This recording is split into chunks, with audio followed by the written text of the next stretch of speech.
All right, welcome back to the channel. It's your boy Fanon, and in this video, we're going to talk about the big fight, which is almost little more than 30 days away, the Gervonta Davis versus Ryan Garcia fight, where more experts are giving their take on the fight and reviewing what has been going on so far. And man, may be a blowout because of a certain phrase that is being used around Ryan Garcia called being a glass Joe. It is a very dated reference, but let's talk about that in this video.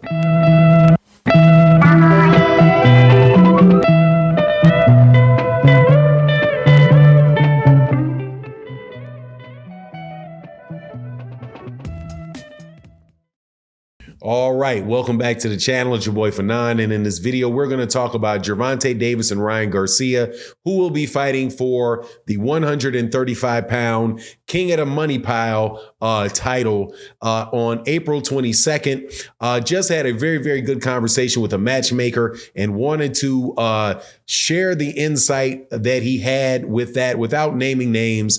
But before I get into that, let me welcome you back to the channel. If you are new to the channel, please accept my invitation to hit the subscribe button, hit the bell icon so you can be notified of when we release more videos. And if you are a longtime subscriber and supporter of the channel, thank you so much for your continued support, especially to the people like Matty Yole who supported in the super thanks of videos like this, and everybody else that listens to the videos, like my guy Chillville, Tony T, who's a big Terrence Crawford fan. Shout out to y'all. Thank you for being a member of the community. It really does mean a lot. But let's get into this, man, because we're sitting down in a phone conversation, not physically sitting down, or with a guy that I know that is a matchmaker, and asked him to review some of the things that were said at the press conference by Bernard Hopkins, by Oscar De La Hoya, by Gervonta Tank Davis's team, Calvin Ford, and everybody, because I just wanted to get a sense of like what his opinion was as far as like where Ryan Garcia is in his career. And, you know, this fight really being made for Ryan Garcia, considering where he was in his career and where Gervonta Davis is in his, with the rematch clauses and all of that. And at the end of the conversation, the word came out, money grab, and said, look, this is a situation where Ryan Garcia really has a chance to win the fight because Ryan Garcia is an exceptional talent. However, Ryan Garcia has not been developed to the point where he is ready, where somebody would safely say that he has 80% chance of winning this fight against Gervonta Tank Davis, and that he is skipping some evolutionary stages in his development, because he winds up and finds himself in a situation where he can make more money now before he's fully developed than he could make in his career if he were to develop himself pretty much in the proper fashion, right? So you have Gervonta Davis, who is right now the biggest, honestly, man, one of the biggest, I always was saying one of the biggest money draws in the sport of boxing.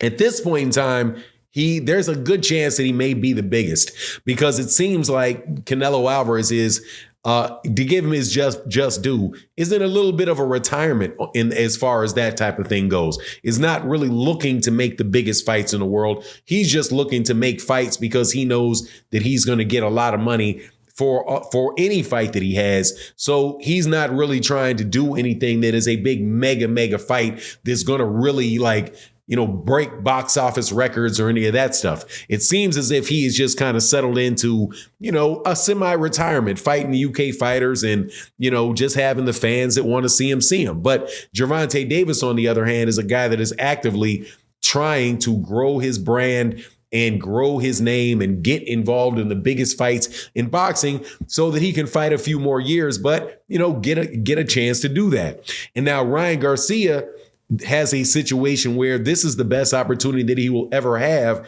to be in that type of situation. Now, Ryan Garcia himself has has a big backing, has a big name from, social media stuff and all of that. A little bit of a Jake Paul-ness to him in that regard, right? But a guy that can legitimately fight as well. Many people consider him to be a handsome guy. So he has all of that stuff going for him, right? So kind of skips the line and jumps into this because this is pretty much if something goes wrong for Ryan Garcia, like he loses a fight, then this disappears, right?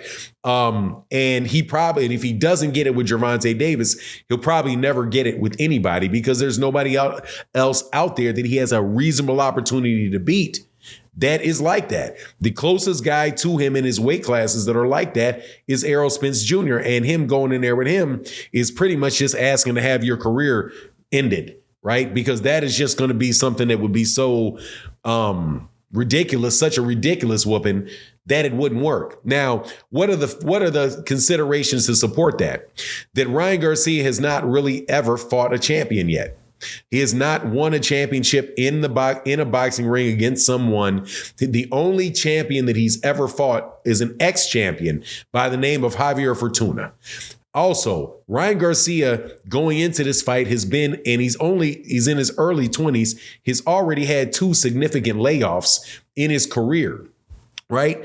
Also, he's somebody that if that left Canelo Alvarez's camp, and one of the things that Canelo Alvarez said about Ryan Garcia and Eddie Reynoso said about Ryan Garcia was, look, man, this guy's not 100% into boxing. His mindset is really not there. And what could that be? It really could be, this is my opinion, it really could be his age.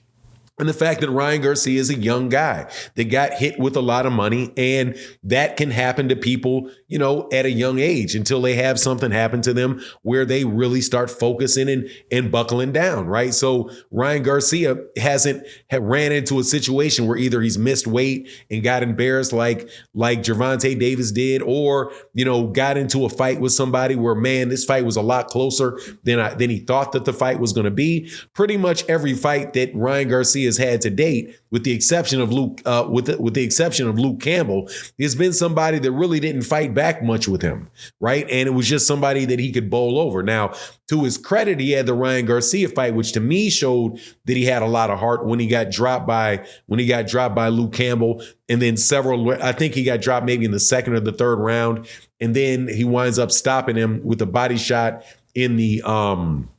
and I believe he stopped him in the 7th round. So that's one opportunity of having that. But he really hasn't been built up through his competition level to get in there with somebody like Gervonta, who is one of the best fighters in the world, in my opinion. Pound for pound has to be, in my opinion, he has to be, because the guy is 126. He's fought at 130, 135, and 140. The guy has knocked out He's knocked out current world champions, former world champions, and I'm talking about major world champions, specifically Jose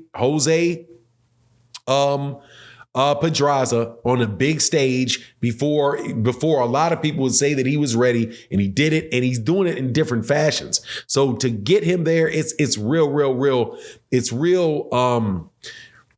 tough to overlook the gamesmanship and the experience that Gervonta Davis has, especially on that big stage. And what you might wind up seeing is like that Ryan Garcia is in a lot of this, is kind of in the same situation as somebody like Victor Ortiz, who went in there and fought Floyd Mayweather Jr. And Victor Ortiz, had some real good battles, wound up knocking out Andre Berto, won a belt, right? Was a guy that was going to be a big deal, big name.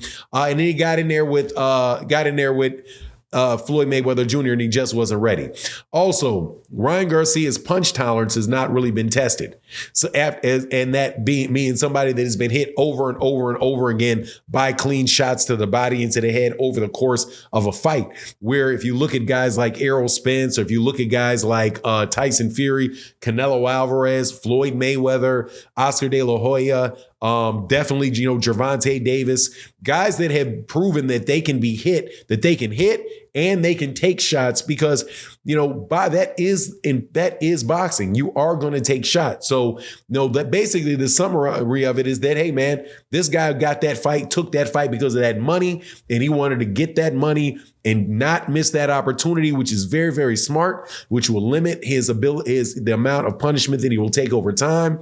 But at the same time, may not actually be ready. So you may get like a Glass Joe type of situation, and the dude could get run through underneath them bright lights, especially if that chin is what it looked like it was against Luke Campbell. And Ryan Garcia has most definitely been chin checked by fighters on pretty much every fighter has chin checked him at some point in time in those fights, but they don't have the type of power and the sneaky power and the consistency of it that Gervonta has. But anyway, that's my take on the matter. Thank you so much for listening. Make sure y'all hit that like and subscribe button. And with that, I'm out. Deuces.